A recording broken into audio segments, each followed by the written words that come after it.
The other thing is, if you don't understand and connect with Gen Zs and you're in business or in healthcare or, in other areas of life in general, you'll be separated from them. And so suddenly you can see the millennials tailing off and becoming less important, where the Gen Zs are going to be the kind of the big bulge of the business. And they're such huge influencers over each other. Started out I really want to understand more about my niece and nephews, because when I was calling them, that didn't work, for example. And then it was like, okay, but texting them, got immediate answers. And so I wanted to find out more, and I wanted to be able to work with my Gen Z clients better and connect with my Gen Z students better, and behavior that I'd never seen before. A lot good, a lot not so good. And I got interested in this. There was a lot of people got frustrated along the way commenting on that. And I'm like, I'm more interested in why is that different? Welcome to the Contact Center Gurus, the podcast for contact center and customer experience leaders. Learn best practices, new technology, tips and tricks, and more. Listen in. Hello, everyone. This is Darren Prine with the Contact Center Gurus podcast. Welcome to the podcast. Excited for today's podcast because our guest is Jeofrey Bean, my number one favorite author of CX books. His workshops that I've attended in the past are amazing. I don't think I've learned as much from any other books on contact center or customer experience as I've learned from Jeff, his books, and the different workshops that I've attended. And Jeff, you were also a professor. Where were you teaching CX? Yeah, well, thanks, Darren. Thanks for having me on. And actually, I was for many years at University of California, San Diego, teaching one of the first university quality courses in customer experience leadership. And I was fortunate enough to work with some great people there who saw that we could create a course like this, and there was a need, and internationally there was demand for it. And so I feel very fortunate to be able to do that. Yeah. Another thing worth mentioning is that in the course of all of the books you've written, of course, the newest one is Next Generation Customer Experience, and we'll come back to that. But in your other books as well, you've been fortunate enough to be able to interview upper level executives with some of the biggest brands in the world. Maybe we can mention just a few of the different brands that you've worked with, that you've interviewed, to learn about how they handle their customer experience. Yeah, certainly Amazon, Netflix, ServiceNow.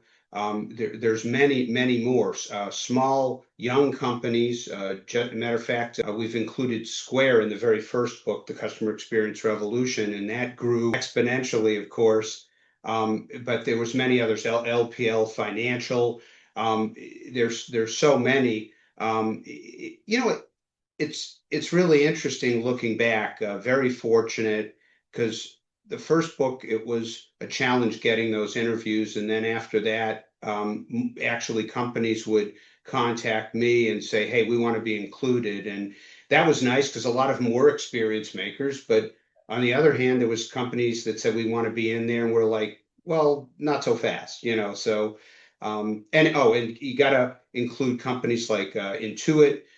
Apple, certainly, and those are all big famous companies now, but I like to remind people that they started off as startups, and that is the thing to remember. And so that gives huge hope to everybody, whether you have a small company or an existing company, or it's just an idea. So that's one of the learnings that your author got here from interviewing a lot of those people at the companies. Yeah, it's just amazing because some of the trailblazers, there's 30% of contact centers that are really doing customer experience right, and we'll just call them the trailblazers. Then there's the other 70% that are probably at risk for extinction at some point. Yeah. They'll be the next Blockbuster or Sears or something like that. But that you were able to get with, I imagine me trying to reach out to people like the folks that you interviewed and trying to get in the door, interview them, or have them on the podcast. I don't think I'd be as successful as you've been. So that's just very impressive. So Yeah. the newest book, the Yeah. next generation customer experience. Yes. What motivated you to write the book? That's a good question, Darren. It was that I was teaching a few courses at University of California, San Diego, including the Customer Experience Leadership course, and I had young students, Generation Z students, and then I also had some clients that included young people or were run by Gen Z people, and then my nieces and nephews, and so it started out really. I really want to understand more about my niece and nephews because when I was calling them, that didn't work, for example, and then it was like, okay, but texting them, got immediate answers, and so I wanted to find out more, and I wanted to be able to work with my Gen Z clients better and connect with my Gen Z students better, and I was seeing behavior that I'd never seen before. A lot good, a lot not so good. And I got interested in this. There was a lot of people got frustrated along the way, commenting on that. And I'm like, I'm more interested in why is that different? And so lastly, I think it was around 2017, I bought a book called iGen by Jean Twenge, who is a generational expert, because I wanted to really understand this. And that book was very good. And that looked at the whole generation compared to all other generations. And that really, really helped me get closer and understand, be a better uncle, be a better instructor, be a better consultant, and so on. And so really, I sat back and I was in the same office I'm in right now, and I'm kind of saying, okay, how do you make a customer experience for Gen Zs that really pleases them? And and then the second question was, which companies are doing it now? And so though that's kind of how I got there. And then I actually bounced the idea off of a lot of young people and said, is this a good idea? Because this is going to be about your generation. And and they said, yeah, this is good. And so that's kind of how it got some lift. And so starting in 2018, I had some help from Vinitha Revendran, who was a former student, and she and I worked together virtually. She was living in Washington State at the time, and we started to design the research questions and really kind of what the character of the book was going to be about. And that's kind of how it all came about, because the realization of that this is going to be the future. We really need to make a great customer experience for them. It was just right before us. Better.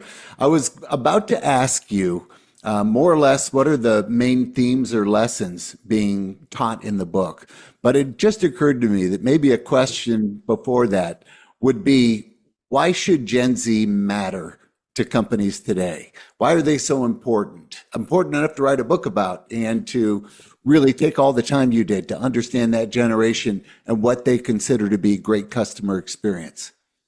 Yeah. They're going to be larger than any other generation before it. And really, to one insight I got from Jean Twenge's iGen book was that they are more different than any other two generations compared.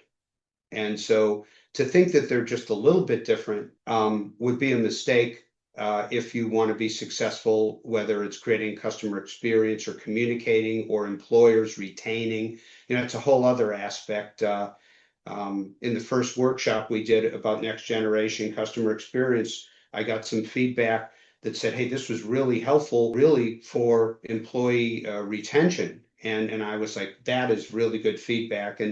And so really it's in all aspects, because the other thing is, if you don't understand and connect with Gen Zs and you're in business or in healthcare or in other areas of life in general, you'll be separated from them. And so suddenly you can see the millennials tailing off and becoming less important, where the Gen Zs are going to be the kind of the big bulge of the business. And they're such huge influencers over each other. And we'll, maybe talk about a little bit about that later. But yeah. So like a short version of that is they're becoming the largest and most important generation to cater customer experience to, because they're the ones that are going to be spending the bulk of the money on services and products. Yeah, and couple that with that, you'll be disconnected from most of the other generations as this goes on. So it's kind of you've got the bulbs that you want, and then you've got the kind of the maturity and decline of the other generations as customers. Awesome. So now we'll go back to the question I was going to ask you. What are the main themes and lessons that you cover in the book? Yeah, and just let me know. I'll try and be brief here because I'm very excited about this. So, Yeah. But certainly one is you really must know the people of Gen Z as customers and users of your products and services, and know them very well. And again, it's because they're so different than any other generation, having been impacted by the availability of the internet. I mean, the internet was already there when they were born, and this had a developmental impact that is very important. Another one is that we really wanted to know what companies are creating the experiences for Gen Z that they like now, whether it's B2B or B2C or a combination. And so what we learned in doing the book is that there's specific capabilities that Gen Z customer experience leader companies have that other companies really need to have in order to become leaders. And I'll just throw out a couple as far as their names are: use behavioral economics. Customer experience intelligence is very important, almost not an option. You have to innovate for that generation. You don't necessarily want to think that all your innovation or existing products and services can be ported over with the same success, if you will. So the last one is to have interconnection strategies, not just strategies to connect, but to interconnect with customers and users in a meaningful way. And so that means that, you really need to have really good customer experience intelligence in order to create strategies and tactics and interactions that are meaningful to them in B2B and as consumers. So that kind of wraps up the set of the main themes of the book. Yeah, and like one of them that I think we'll come back to is kind of how this generation views trust and how they see peer recommendations on services and products and how they rely on it more than previous generations. I know that's definitely something that you discuss in more depth in the book. But let's move on to my next question. So in chapter 2, you describe how Gen Z's digital native mindset is rewriting every CX playbook. What's the single biggest misconception contact centers still have about serving Gen Z? I would say there's several, but I would say that it's that Gen Z prefers all digital interactions, and that is not true. Yeah. Okay, that is not true. They appreciate genuine digital interactions, but they also would like personal interactions and other types of interactions that are not necessarily on the internet. So I would say that's a big one. And if you asked me a close second, I would say that companies frequently like to think that Gen Z is just a little bit different or millennial 2.0, which is very far from the truth. And that's really kind of a dangerous thought for long-term success. They're much different than that. Interesting. You coined the term customer experience intelligence, or CXI.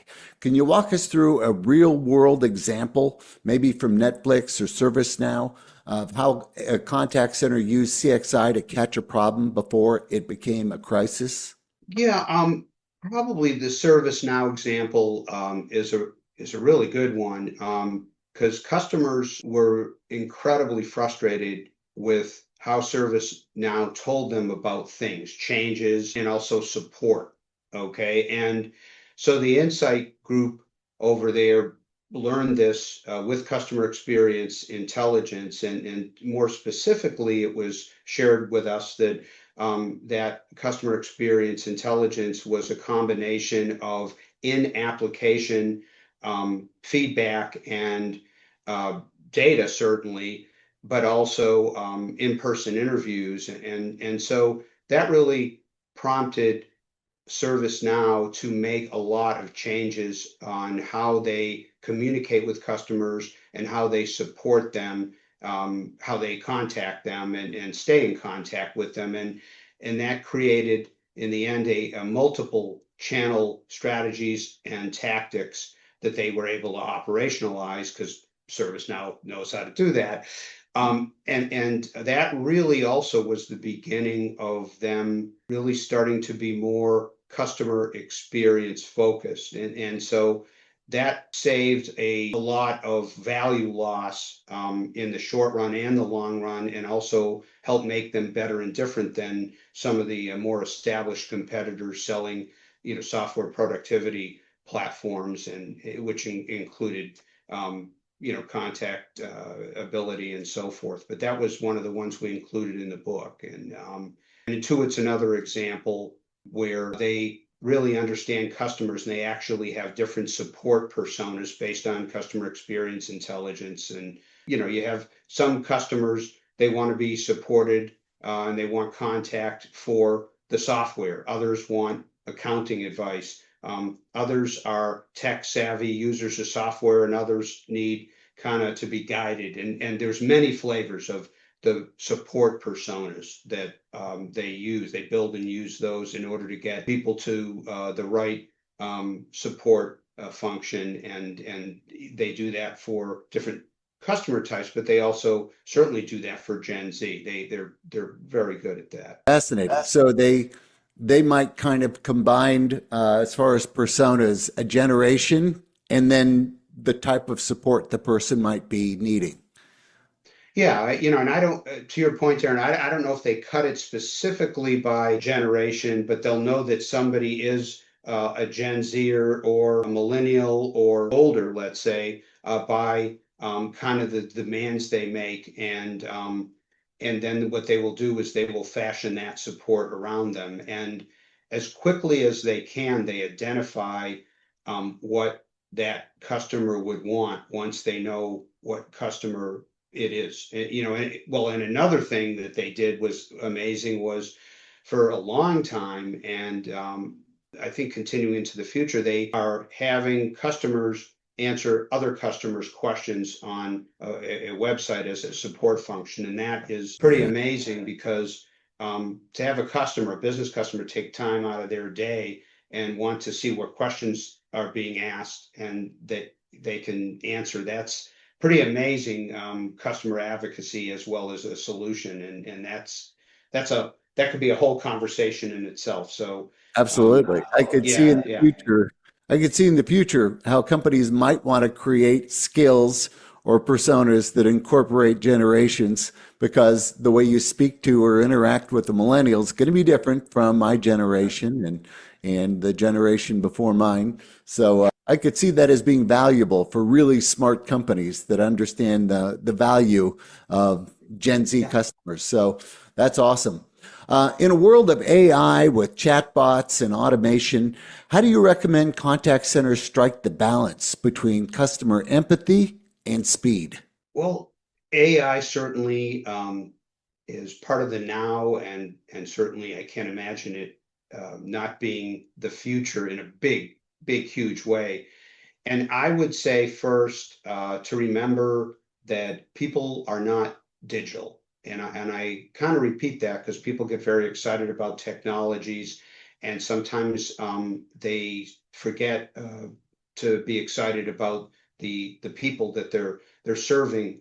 And so assuming that you can use AI, or you've made the choice to use AI for human interaction, because it can be used for non-human interaction, machine to machine interaction.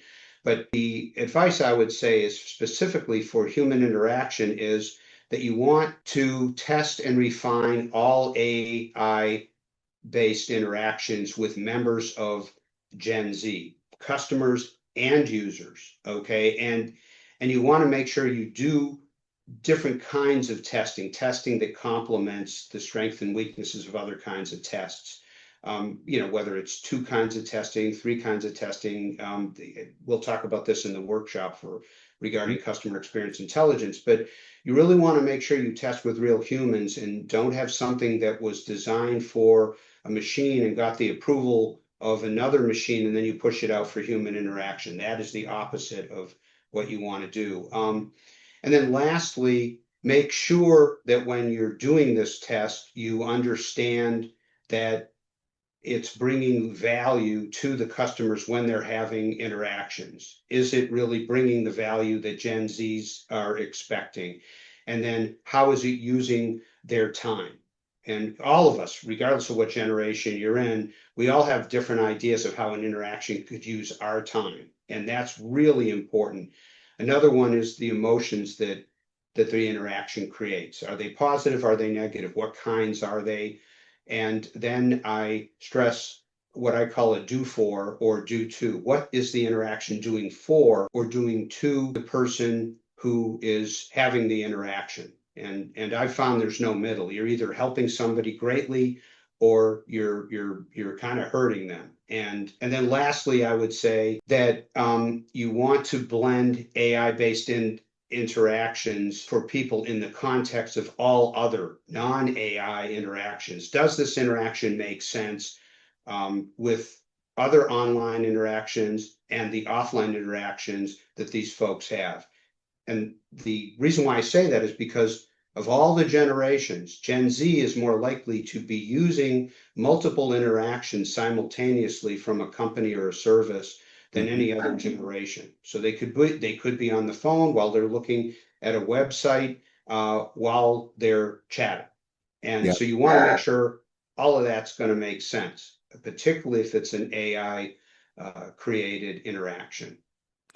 My take on Gen Z, raised on digital, natural. If we look at contact center agents and we look at what a super agent would be, a super omni-channel agent who can Yes. handle multiple interactions at the same time across multiple channels. Really naturally, the Gen Zers are that. They're used to handling multiple interactions at the same time on different channels. So while they're texting, they might be talking to somebody and on some application. And my take on it, I think that being raised like this also has led more of them to have ADHD than the previous generations. And I think that results in them being less patient.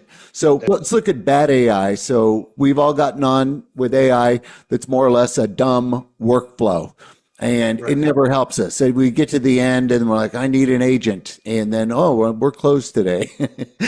Try back tomorrow at 8 a.m.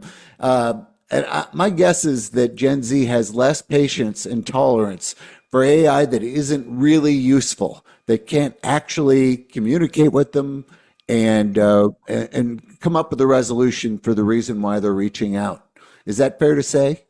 Oh, yeah, no doubt. I mean, the benchmarks for patients are set for different generations with different interactions when these people are developing. Any of us are developing. And so as you've said it, the benchmark for short duration of patients is small here. And so that's a characteristic that you want working in your advantage. And so why not find out and what that is and then test for it in your interactions. And then to your point, get some customer experience intelligence on what kinds of interactions that simultaneous set would likely be. It's not going to be all interactions all at once. It might be three or four. Which are they likely for this generation, and how quickly and efficient can you make that? That's huge characteristic. And with AI also, you want to make sure that it's as human-like and respectful of a human interaction as possible.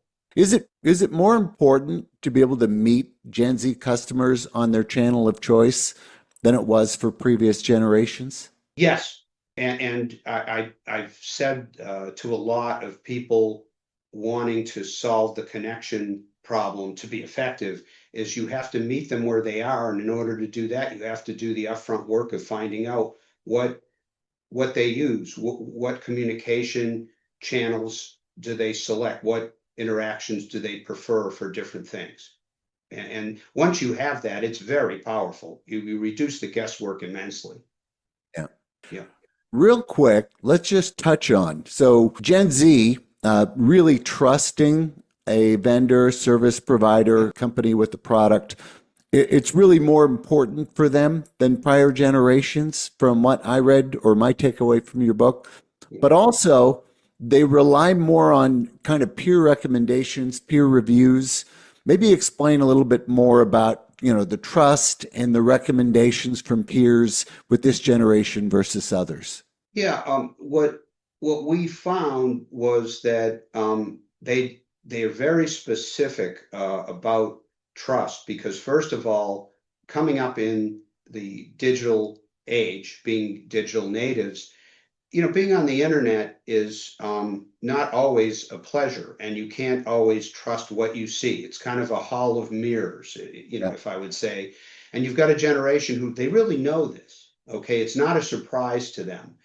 And they are also aware of that there's genuine interviews that they can trust from certain people, certain amateurs, certain professionals, certain friends, and there's not so good interviews written by people who either pay to write or people who actually have never experienced a product or a service and are writing about it. So there's a whole lot of unqualified stuff there, and so they will actually work pretty hard to find some trusted sources, whether it's professionally B2B, for instance, trusted engineers about questions and answers, or consumer to make an auto purchase or even purchasing shoes or clothing.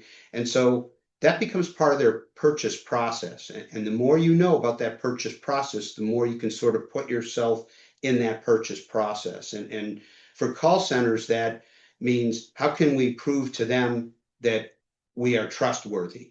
And if there's any way you can do it, either recognition that you've received or simply building up over time that you can be trusted, that's really, really important. And that will go a long way because unfortunately, the majority of interactions and experiences a lot of Gen Z has had has shown them, okay, I've got to be very careful here on who I trust with my buying decisions and other life's decisions because they came up on the internet and obviously there's no way to really know what's genuine and real and what isn't except by testing and experience and so yeah, they don't just trust blindly. And the other thing is they trust certain people.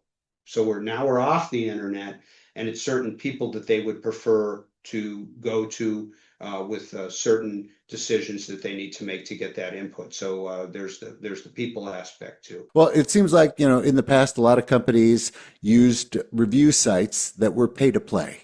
And Yes. it sounds like Gen Z is going to spot that and want nothing to do with it. So maybe the money spent on something like that would be in actually finding some people who are Gen Z who are able to communicate in a way that Gen Z likes and understands and jives with.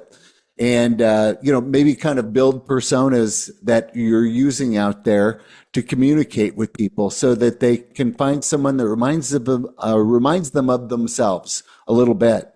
That is, that they trust the advice, they trust the experience, and they trust what they're saying, frankly. That might be a better way. Yeah. Yeah.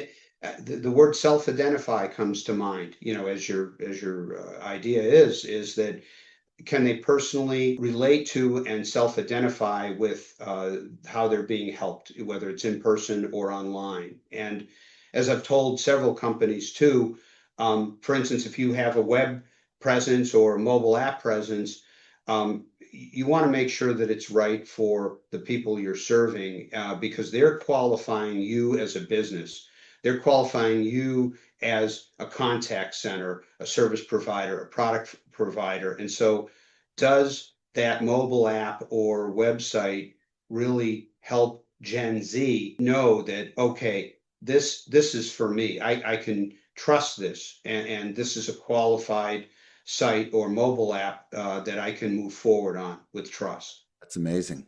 So we have an upcoming workshop, Next Generation Customer Experience Workshop, coming up in Fort Lauderdale on October 16th. It's pretty much a full day event, 8:30 in the morning till 2:30 in the afternoon.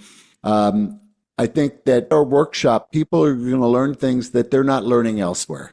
Yes. For most people attending, understanding the value of Gen Z, that this is the generation that is going to be the biggest and that's going to be spending the most, and the one that they should be working towards catering to. This information they're going to learn, they won't have learned anywhere. It's going to be brand new information.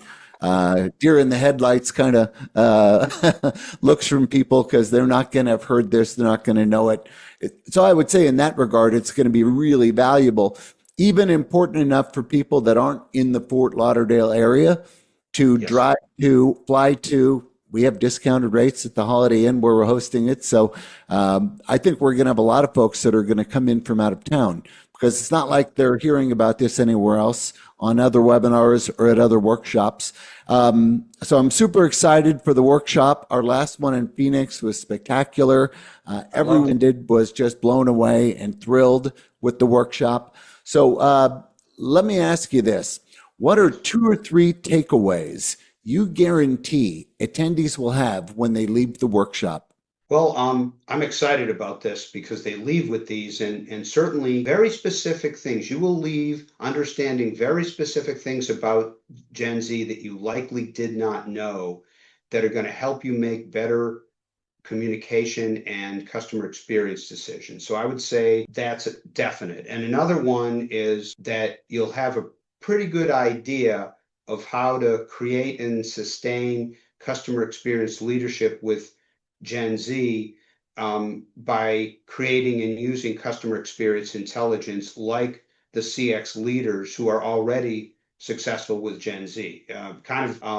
Really insightful and amazing what we learned doing the book and the interviews. And so I'll be sharing that with you along with complementary tools. They're Excel-based tools so that you can have some frameworks, and some people choose to automate them or use them manually, but you will have those to go away and actually use this information. It's not academic. This is real tools and real learnings. And maybe lastly, I'm going to talk about a set of customer experience best practices that are very effective for creating AI-based interactions for people.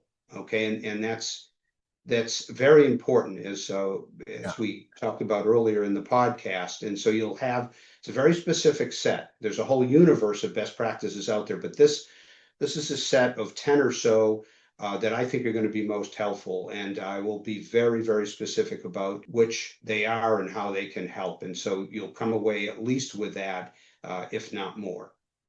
Yeah. And I'm really psyched about this. So just if you have any questions, certainly about anything regarding what we've said, just let me know. But I hope people come into the workshop, because the one in Phoenix was fantastic, and we're looking forward to doing the one in Fort Lauderdale. Absolutely. And we'll share here momentarily links for you for the book, The Next Generation Customer Experience, and for the workshop where you can get full details and register. Unfortunately, only 40 CX operations leaders are going to get to attend. So you'll want to register as soon as you can. And for a limited time, the tickets are free. After our promotion ends, they'll be $20 each. which is I valued the tickets at $100 a ticket based on that they're going to get a signed copy of the book.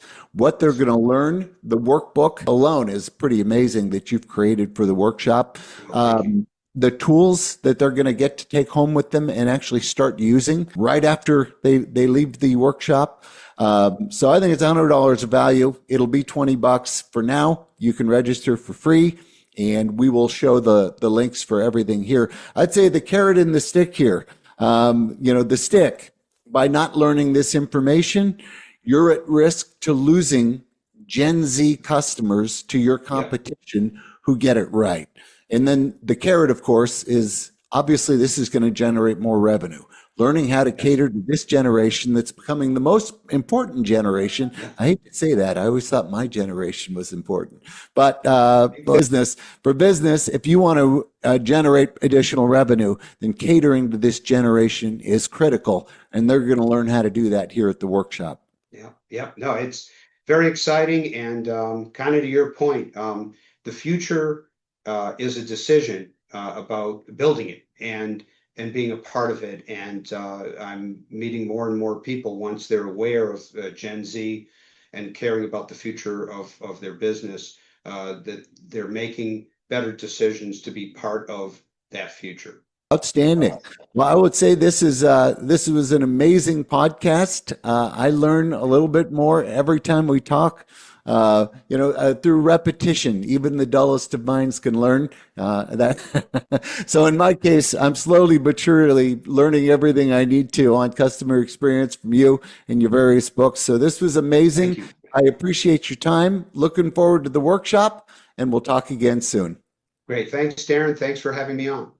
Take care. Bye-bye. Bye.